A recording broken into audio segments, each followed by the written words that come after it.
जय श्री हरि। श्रीमद्भागवत महापुराणम तृतीय स्कंधः अथ पंचमोऽध्यायः। श्री गणेशाय नमः। श्री सरस्वत्यै नमः। श्री गुरवे नमः। श्री पुराण पुरुषोत्तमाय नमः। आज हम श्रीमद्भागवत महापुराण के तृतीय स्कंध में पंचम अध्याय सुनते हैं। पिछले चतुर्थ अध्याय में हमने सुना कि मदिरा के नशे से यदुवंशियों की बुद्धि बिगड़ गई थी और उन्होंने आपस में एक दूसरे को मारना काटना शुरू कर दिया।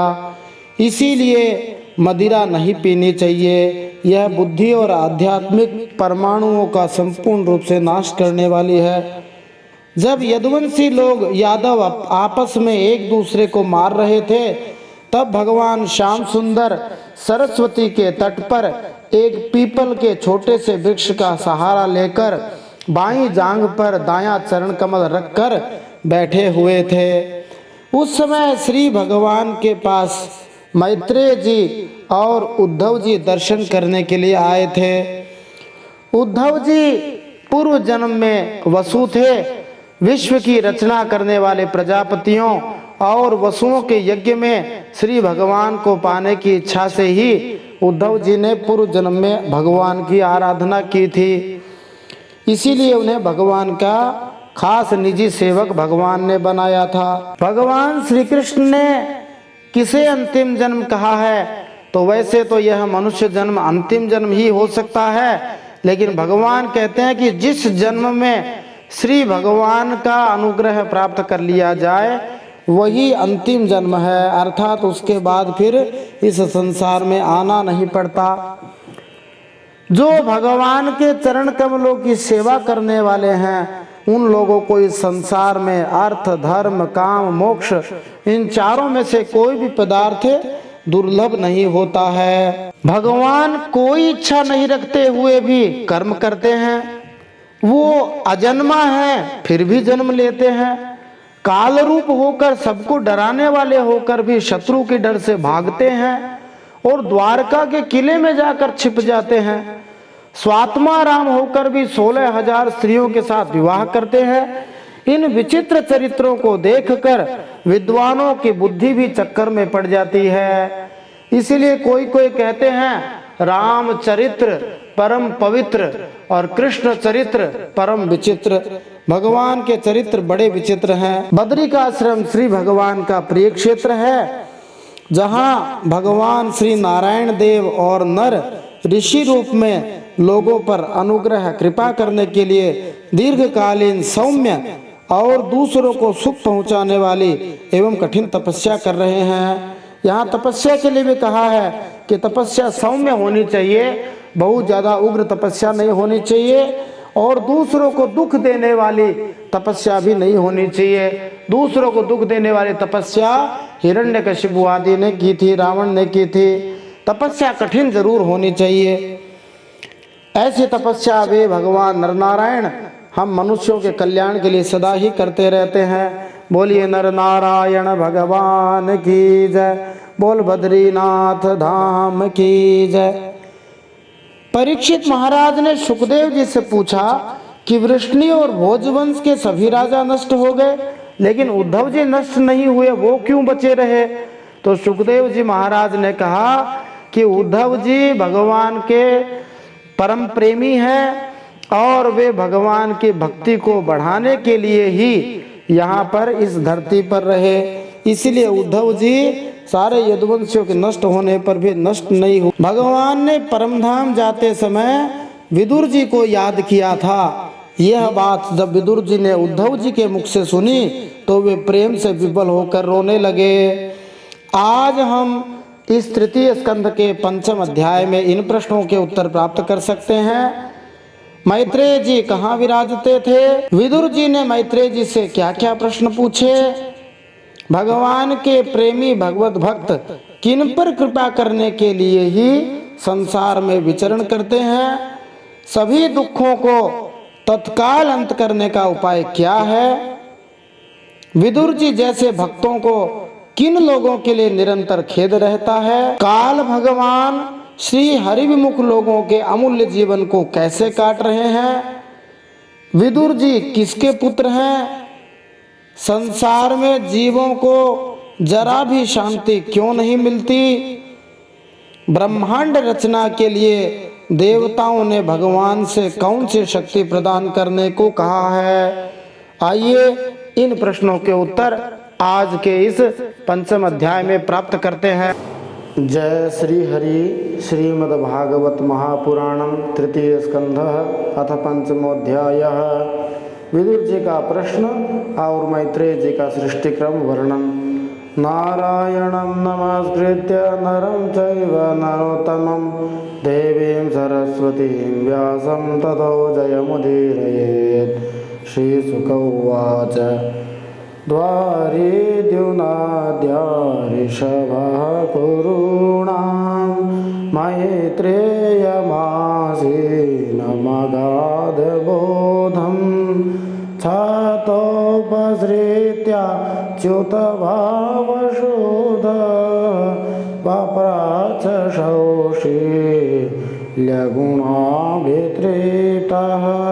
श्री सुखदेव जी महाराज कहते हैं, परम ज्ञानी मैत्रेय मुनि हरिद्वार क्षेत्र में विराजमान थे। भगवत भक्ति से शुद्ध हृदय वाले विदुर जी उनके पास जा पहुँचे और उनके साधु स्वभाव से आप्यायित होकर उन्होंने पूछा। विदुरोवाच सुखाय कर्माणि करोति लोको न तै सुखं वान्यदुपारं वा विन्देत भूयास्तथैव दुःखं यदात्र युक्तं भगवान् वदेन जनस्य कृष्णात् विमुखस्य दैवा दधर्मशील शशुदुःखितस्य अनुग्रहाये न चरन्ति नूनं भूतानि भाव्यानि जनार्दनस्य। विदुर जी ने पूछा, संसार में सब लोग सुख के लिए कर्म करते हैं, परंतु उनसे न तो उन्हें सुख ही मिलता है न उनका दुख ही दूर होता है, बल्कि उससे भी उनके दुख की वृद्धि ही होती है। अतः इस विषय में क्या करना उचित है, यह आप मुझे कृपा करके बतलाइए। जो लोग दुर्भाग्यवश भगवान श्री कृष्ण से विमुख, अधर्मपरायण और अत्यंत दुखी हैं, उन पर कृपा करने के लिए ही आप जैसे भाग्यशाली भगवत भक्त संसार में विचरा करते हैं।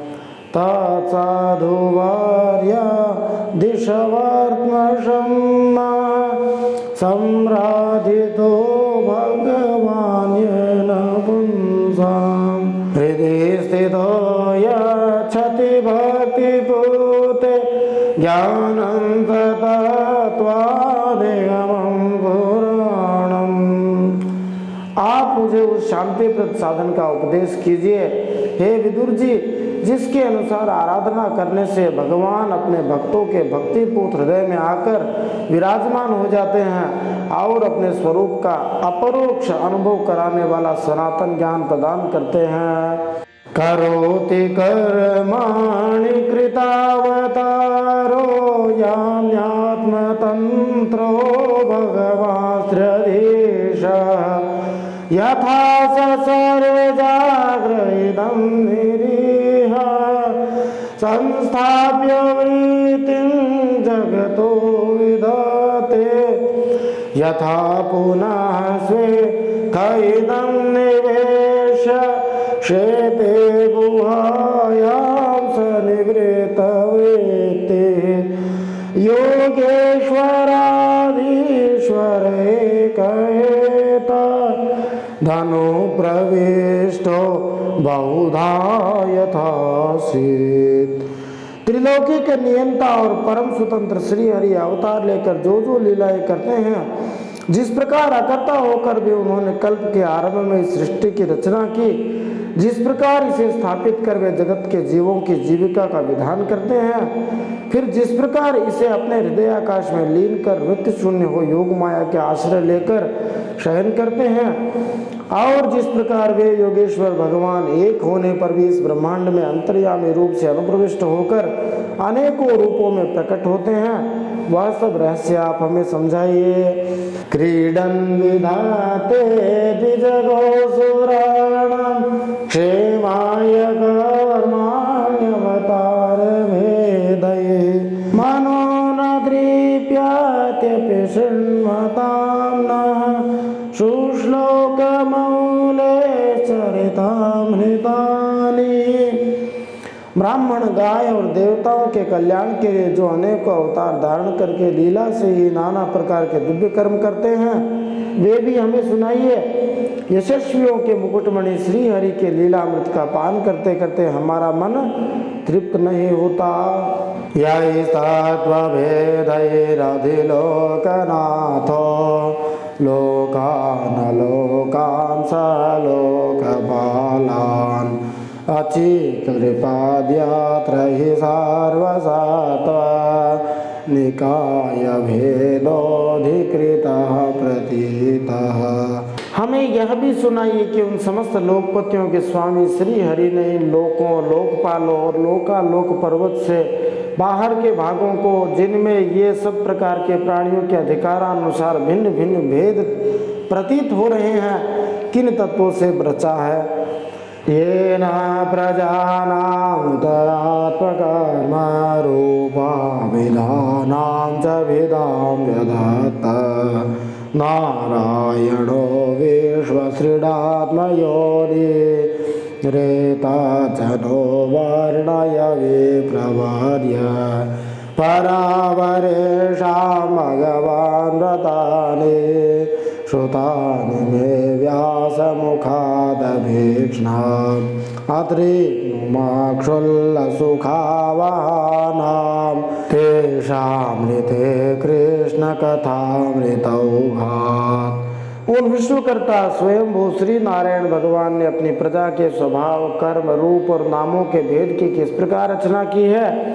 मैंने श्री व्यास जी के मुख से ऊंच नीच वर्णों के धर्म तो कई बार सुने हैं, किंतु अब श्री कृष्ण कथामृत के प्रवाह को छोड़कर अन्य स्वल्प सुख देने वाले धर्मों से मेरा मन ऊब गया है। कास्त्रेग्नो या तीर्थ पदो विधानात् सत्रेषु वासुरिभिरीड्यमानात् यः कर्णनाडीं पुरुषस्य यातो भवप्रदाङ्गे हरतिं छिन्नति मुनिर्विवक्षुर्भगवद्गुणानां सखापिते भारतमाकृष्ण यस्मिन् नृणां ग्राम्यसुखानुवादै मतिर्गृहीता न हरे कथायाम्। उन तीर्थपाद श्री हरि के गुणानुवाद से तृप्त हो भी कौन सकता है। उनका तो नारद आदि महात्मा गण भी आप जैसे साधुओं के समाज में कीर्तन करते हैं, तथा जब ये मनुष्यों के कानों में प्रवेश करते हैं तब उनके संसार चक्र में डालने वाली घर गृहस्थी की आसक्ति को काट डालते हैं। आपके सखा मुनिवर कृष्ण द्वैपायन वेदव्यास जी ने भी श्री भगवान के गुणों का वर्णन करने की इच्छा से ही महाभारत रचा है। उसमें भी विशेष सुखों का उल्लेख करते हुए मनुष्यों की बुद्धि को भगवान की कथाओं की ओर लगाने का ही प्रयत्न किया गया है। सहस्रादधानाश विवर्धमाना विरक्तिमन्यत्र करोति पुंसः हरे पदानो स्मृति निर्वृतस्य समस्तदुःखात्ययमाशुधते तान् शोच्य शोच्या न विदोऽनुशोचे हरे कथायां विमुखानघेन शृणोति देवो निमिषस्तु येषा मायुर्वृथा वादगते स्मृतीनाम्। यह भगवत कथा की रुचि श्रद्धालु मनुष्य के हृदय में जब बढ़ने लगती है तब अन्य विषयों से विरक्ति होती है। भगवत चरणों के निरंतर चिंतन से वह भक्त आनंदमग्न हो जाता है और उस भक्त के सभी दुखों का तत्काल अंत हो जाता है। मुझे तो उन सोचनियों की भी सोचनीय अज्ञानी मनुष्यों के लिए निरंतर खेद रहता है जो अपने पिछले पापों के कारण भगवान की कथाओं से विमुख रहते हैं। श्री हरि की कथाओं में जिनका मन नहीं लगता लगता है। हाय हाय, काल भगवान उनके अमूल्य जीवन को काट रहे हैं और वे वाणी, देह और मन से व्यर्थ बातें, वाद विवाद, व्यर्थ चेष्टा और व्यर्थ चिंतन में लगे रहते हैं। तदस्य कौशारवशम धातुर्हरे कथामेव कथा सुसारम् उद्धृत्य पुष्पेभ्यैवार्तबन्धो शिवाय नः कीर्तयतीर्थकीर्तेः स विश्वजन्मस्थिति संयमार्थे कृतावतारः प्रगृहीतशक्तिः चकार कर्माण्यति पुरुषाणि यानीश्वरः कीर्तयतानि मह्यम्। हे मैत्रेय जी, आप दीनों पर कृपा करने वाले हैं, अतः भौरा जैसे फूलों में से रस निकाल लेता है, उसी प्रकार इन लौकिक कथाओं में से इसकी सारभूत परम कल्याणकारी पवित्र कीर्ति श्री हरि की कथाएं छांटकर हमारे कल्याण के लिए सुनाइए। उन सर्वेश्वर भगवान ने संसार के उत्पत्ति, स्थिति और संहार करने के लिए अपनी माया शक्ति को स्वीकार कर रामकृष्ण आदि अवतारों के द्वारा जो अनेकों अलौकिक लीलाएं की हैं, वे सब मुझे सुनाइए। श्री शुक उवाच स एवं भगवान दृष्टः छत्रा कौशार विर्मुने पुंसां श्रेयसार्थेन तमाह बहुमानयन्। श्री सुखदेव जी कहते हैं, जब विदुर जी ने जीवों के कल्याण के लिए इस प्रकार प्रश्न किया, तब तो मुनिश्रेष्ठ भगवान मैत्रेय जी ने उनकी बहुत बड़ाई करते हुए यूं कहा। मैत्रेय उवाच साधु पृष्टं त्वया साधो लोकान् साध्वनुगृह्णता कीर्तिं वितन्वता लोके आत्मनो दोक्षजात्मनः नैतच्चित्रं त्वयि क्षत्तर्बादरायण वीर्यजे गृहीतोऽनन्य भावेन यत्त्वया हरिरीश्वरः। श्री मैत्रेय जी कहते हैं, हे साधु स्वभाव विदुर जी, आपने सब जीवों पर अत्यंत कृपा करके यह बड़ी अच्छी बात पूछी है। आपका चित्त तो सदा भगवान में ही लगा रहता है, तथापि इससे संसार में भी आपका बहुत सुयश फैलेगा। आप श्री व्यास जी के औरस पुत्र हैं, इसलिए आपके लिए यह कोई बड़ी बात नहीं है कि आप अनन्य भाव से सर्वेश्वर श्री हरि के ही आश्रित हो गए हैं। मांडव्य शापात् भगवान प्रजासंय मनो यमः भ्रातु क्षेत्रे भुजिष्यायां जातः सत्यवती सुतात् भवान् भगवतो नित्यं सम्मतः सानुगस्य च यस्य ज्ञानोपदेशाय मादिशद भगवान् व्रजन् अथ ते भगवल्लीला योगमायोपबृंहिताः विश्वस्थित्युद्भवान्तार्था वर्णयाम्यनुपूर्वशः। आप प्रजा को दंड देने वाले भगवान यमदेव ही हैं। मांडव्य ऋषि का शाप होने के कारण ही आपने श्री व्यास जी के वीर्य से उनके भाई विचित्र वीर्य की भोग पत्नी दासी के गर्भ से जन्म लिया है। आप सर्वदा ही श्री भगवान और उनके भक्तों को अत्यंत प्रिय हैं, इसीलिए भगवान निजधाम पधारते समय मुझे आपको ज्ञानोपदेश करने की आज्ञा देकर गए हैं। इसलिए अब मैं जगत की उत्पत्ति, स्थिति और लय के लिए योग माया के द्वारा विस्तारित हुई भगवान की विभिन्न लीलाओं का क्रमशः वर्णन करता हूँ। भगवानेक आसेदमग्र आत्मात्मनां विभुः आत्मेच्छानुगतावात्मानानामत्युपलक्षणः स वा एष तदा द्रष्टा नापश्यदृश्यमेकराट् मेने सन्तमिवात्मानं सुप्तशक्तिरसुप्तदृक्। सृष्टि रचना के पहले समस्त आत्माओं के आत्मा एक पूर्ण परमात्मा ही थे। न दृष्टा था न दृश्य। सृष्टि काल में अनेक वृत्तियों के भेद से जो अनेकता दिखाई पड़ती है वह भी वही थे, क्योंकि उनकी इच्छा अकेले रहने की थी। वे ही दृष्टा होकर देखने लगे, परंतु उन्हें दृश्य दिखाई नहीं पड़ा, क्योंकि उस समय वे ही अद्वितीय रूप से प्रकाशित हो रहे थे। ऐसी अवस्था में वे अपने को असत के समान समझने लगे। वस्तुतः वे असत थे नहीं, क्योंकि उनकी शक्तियां ही सोई थी, उनके ज्ञान का लोप नहीं हुआ था। सवाएतस्य संदृष्टो शक्ति सदसदात्मिका माया नाम महाभाग ययेदं निर्ममे विभु कालवृत्त्या तु मायायां गुणमय्या मधोक्षदः पुरुषेणात्मभूतेन वीर्यमाधत्त वीर्यवान। यह दृष्टा और दृश्य का अनुसंधान करने वाली शक्ति ही कार्य कारण रूपा माया है। हे विदुर जी, इस भावा भाव रूप अनिर्वचनीय माया के द्वारा ही भगवान ने इस विश्व का निर्माण किया है। काल शक्ति से जब यह त्रिगुणमयी माया क्षोभ को प्राप्त हुई, तब उन इंद्रियों से अतीत चिन्मय भगवान पुरुष रूप से उसमें चिदाभास रूप बीज स्थापित किया।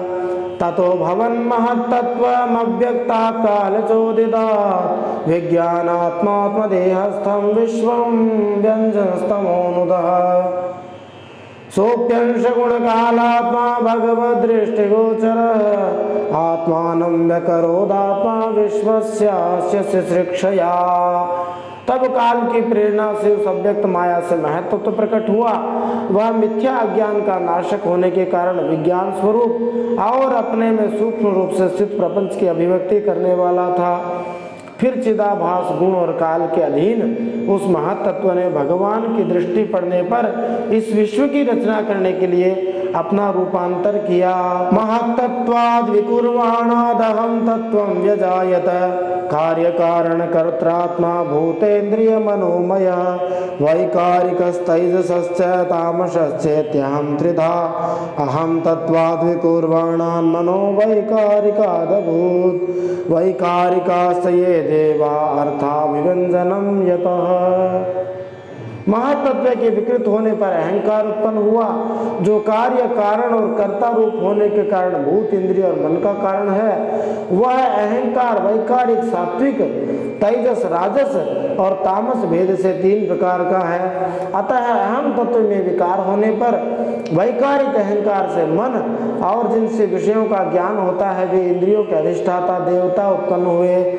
तैजसानीन्द्रियाण्येव ज्ञान कर्ममयानि च तामसो भूत सूक्ष्मादिर्यतः खं लिंगमात्मनः कालमायांश योगेन भगवद्वीक्षितं नभसोऽनुसृतं स्पर्शं विकुर्वन् निर्ममे नीलम् अनिलोऽपि विकुर्वाणो नभसोरुबलान्वितः ससर्ज रूपतन्मात्रं ज्योतिर्लोकस्य लोचनम्। तेजस अहंकार से ज्ञानेन्द्रिया और कर्मेंद्रियां हुई। तामस अहंकार से सूक्ष्म भूतों का कारण शब्द तन्मात्र हुआ। उससे दृष्टांत रूप से आत्मा का बोध कराने वाला आकाश उत्पन्न हुआ। भगवान की दृष्टि जब आकाश पर पड़ी तब उससे फिर काल माया और चिदाभास के योग से स्पर्श तन्मात्र हुआ और उसके विकृत होने पर उससे वायु की उत्पत्ति हुई। अत्यंत बलवान वायु ने आकाश के सहित विकृत होकर रूप तन्मात्रा की रचना की और उससे संसार का प्रकाशक तेज उत्पन्न हुआ। अनिलेनान्वितं ज्योतिर्विकुर्वत् परिवीक्षितम् आधत्ताम्भोरसमयं कालमायांश योगतः ज्योतिषाम्भोनुसंसृष्टं विकुर्वत् ब्रह्मवीक्षितं महीं गन्धगुणामाधात् कालमायांश योगतः। फिर भगवान की दृष्टि पड़ने पर वायु युक्त तेज ने काल माया और चिदंश के योग से विकृत होकर रस्तन मात्र के कार्य जल को उत्पन्न किया। फिर तेज से युक्त जल ने ब्रह्म का दृष्टिपात होने पर काल माया और चिदंश के योग से गंध गुणमयी पृथ्वी को उत्पन्न किया। भूतानां नभ आदीनां यद् यद् भव्यावरावरं तेषां परानुसंसर्गाद् यथा संख्यं गुणान् विदुः एते देवाः कला विष्णोः कालमायांशलिङ्गिनः नानात्वात् स्वक्रियानीशा प्रोचुः प्राञ्जलयो विभुम्। हे विदुर जी, इन आकाश आदि पंचभूतों में से जो जो भूत पीछे पीछे उत्पन्न हुए हैं उनमें क्रम से अपने पूर्व भूतों के गुण भी अनुगत समझने चाहिए। ये महत्त्वादि के अभिमानी विकार विक्षेप और चेतनांश विशिष्ट देवगण श्री भगवान के ही अंश हैं, किंतु पृथक पृथक रहने के कारण जब वे विश्व रचना रूप अपने कार्य में सफल नहीं हुए तब हाथ जोड़कर भगवान विष्णु की स्तुति करने लगे।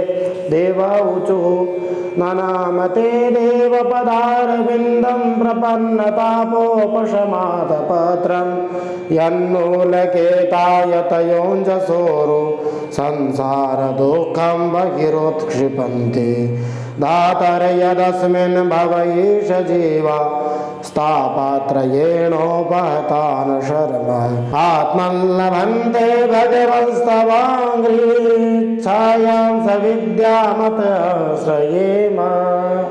देवताओं ने कहा, हे हरि, हम आपके चरण कमलों की वंदना करते हैं। ये अपनी शरण में आए हुए जीवों का ताप दूर करने के लिए छत्र के समान हैं। इनका आश्रय लेने से यतिजन अनंत संसार दुख को सुगमता से ही दूर फेंक देते हैं। हे जगतकर्ता जगदीश्वर जगन्नाथ, इस संसार में तापत्रय से व्याकुल रहने के कारण जीवों को जरा भी शांति नहीं मिलती। इसलिए हे हरि, हम आपके चरणों की ज्ञानमयी छाया का आश्रय ग्रहण करते हैं। मार्गन्ते यत्ते मुखपद्मनीडैः छन्दासु पर्णैर्ऋषयो विविक्ते यस्यागमर्षोदसरिद्वरायः पदं पदं तीर्थपदः प्रपन्नः यच्छ्रद्धया श्रुतभक्त्या च भक्त्या संसृज्यमाने यच्छ्रद्धया श्रुतभक्त्या च भक्त्या संसृज्यमाने हृदये बधाय ज्ञानेन वैराग्यबलेन धीरा व्रजेम तातेऽङ्घ्रिसरोजपीठम्। मुनिजन एकांत स्थान में रहकर आपके मुखकमल का आश्रय लेने वाले वेद मंत्र रूप पक्षियों के द्वारा जिनका अनुसंधान करते रहते हैं तथा जो संपूर्ण पापनाशिनी नदियों में श्रेष्ठ श्री गंगा जी के उद्गम स्थान है, भगवत कृपा से यह अध्याय गंगा जी के तीर पर ही किया जा रहा है। ये भगवान की कृपा है। बोलिए गंगा मैया की जय। गंगा मैया साक्षात ब्रह्मद्रव है, श्री भगवान के चरणों से निकली हुई है। आपके उन परम पावन पाद पद्मों का हम आश्रय लेते हैं। बोले सत्य सनातन भगवान की जय। हम आपके चरण कमलों की उस चौकी का आश्रय ग्रहण करते हैं जिसे भक्तजन श्रद्धा और श्रवण कीर्तन आदि रूप भक्ति से परिमार्जित मन में धारण करके वैराग्य पुष्ट ज्ञान के द्वारा परम धीर हो जाते हैं।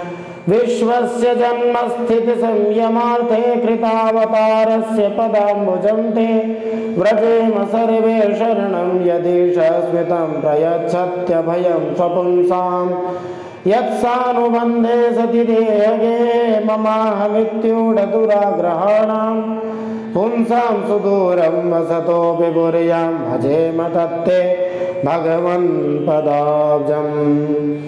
हे हरे, आप संसार की उत्पत्ति स्थिति और संहार के लिए ही अवतार लेते हैं। हम सब आपके उन चरणों की शरण लेते हैं जो अपना स्मरण करने वाले भक्तों को अभय प्रदान कर देते हैं। जिन पुरुषों का देह गेह तथा उनसे संबंध रखने वाले अन्य तुच्छ पदार्थों में अहमता ममता का दृढ़ आग्रह रहता है, उनके शरीर में आपके अंतर्यामी रूप से रहने पर भी जो अत्यंत दूर हैं, उन्हीं आपके चरणारविंदों को हम भजते हैं। तान् वै यशद्वृत्तिभिरक्षभिर्ये पराहृतान्तर मनसः परेश अथो न पश्यन्त्युर्गाय नूनं ये ते पदन्यासविलासलक्ष्म्याः पानेन ते देव कथा सुधायाः प्रवृद्धभक्त्या विशदाशया ये वैराग्यसारं प्रतिलभ्य बोधं यथाञ्जसान्वेयुरकुण्ठधिष्ण्यम्। परम यशस्वी परमेश्वर इंद्रियों के विषयाभिमुख रहने के कारण जिनका मन सर्वदा बाहर ही भटका करता है, वे पामर लोग आपके विलासपूर्ण पादर विन्यास की शोभा के विशेषज्ञ भक्तजनों का दर्शन नहीं कर पाते। इसी से वे आपके चरणों से दूर रहते हैं। हे देव, आपके कथामृत का पान करने से उमड़ी हुई भक्ति के कारण जिनका मन निर्मल हो गया है, वे लोग वैराग्य ही जिसका सार है, ऐसा आत्मज्ञान प्राप्त करके अनायास ही आपके श्री वैकुंठ धाम को चले जाते हैं। बोलिए वैकुंठ धाम की जय। तथा परे चात्म समाधि योग बलेन जेत्वा प्रकृतिं बलिष्ठां त्वामेव धीरा पुरुषं विशन्ति तेषां क्षमास्यान्न तु सेवयाते तत्ते वयं लोकस्य शिक्षयाद्य त्वयानुसृष्टा स्त्रिभिरात्मभिः सर्वे वियुक्ता स्वविहारतन्त्रं न शत्रुमस्तत्प्रतिहर्तवेते। दूसरे धीर मनुष्य चित्त को समाधि के बल से आपकी बलवती माया को जीतकर आप में ही लीन तो हो जाते हैं, पर उन्हें श्रम बहुत होता है, किंतु आपकी सेवा के मार्ग में कुछ भी कष्ट नहीं है। हे आदिदेव, आपने सृष्टि रचना की इच्छा से हमें त्रिगुणमय रचा है, इसलिए विभिन्न स्वभाव वाले होने के कारण हम आपसे मिल नहीं पाते और इसी से आपकी क्रीड़ा के साधन रूप ब्रह्मांड की रचना करके उसे आपको समर्पण करने में असमर्थ हो रहे हैं। यावद बलिं तेज हराम काले यथा वयं चान्नमदाम यत्र यथो भयेषां तयिमे हि लोका बलिं हरन्तो न दमन्त्यनुवा त्वं न सुराणामसि सान्वयानां कूटस्थयाद्य पुरुष पुराण त्वं देव शक्त्यां गुणकर्मयोनौ रेतस्त्वजायां कविमादधेजः। हे जन्म रहित भगवान, जिससे हम ब्रह्मांड रचकर आपको सब प्रकार के भोग समय पर समर्पण कर सके और जहां स्थित होकर हम भी अपनी योग्यता के अनुसार अन्न ग्रहण कर सके तथा ये सब जीव भी सब प्रकार के विघ्न बाधाओं से दूर रहकर हम और आप दोनों को भोग समर्पण करके अपना अपना अन्न भक्षण कर सकें, ऐसा कोई उपाय कीजिए। आप निर्विकार पुराण पुरुष ही अन्य कार्य वर्ग के सहित हम देवताओं के आदि कारण हैं। हे देव, पहले आप अजन्मा ही ने सत्वादि गुण और जन्मादि कर्मों के कारण रूपा माया शक्ति में चिदाभास रूप वीर्य स्थापित किया था। ततो वयं सत्प्रमुखाय दर्थे बभूविमात्मन् करवाम किन्ते त्वं नः स्वचक्षु परिदेहि शक्त्या देवक्रियार्थे यदनुग्रहाणाम। हे परमात्मा देव, महत्त्वादि रूप हम देवगण जिस कार्य के लिए उत्पन्न हुए हैं उसके संबंध में हम क्या करें। देव, हम पर आप ही अनुग्रह करने वाले हैं, इसलिए ब्रह्मांड रचना के लिए आप हमें क्रिया शक्ति के सहित अपनी ज्ञान शक्ति भी प्रदान कीजिए। इति श्रीमद्भागवते महापुराणे पारमहंस्यां संहितायां तृतीय स्कंधे पंचमोऽध्यायः श्रीमन्नारायणार्पणमस्तु। इस प्रकार श्रीमद्भागवत महापुराण परमहंसों की संहिता के तृतीय स्कंध में पंचम अध्याय भगवान श्रीमन्नारायण के चरणों में समर्पित हो।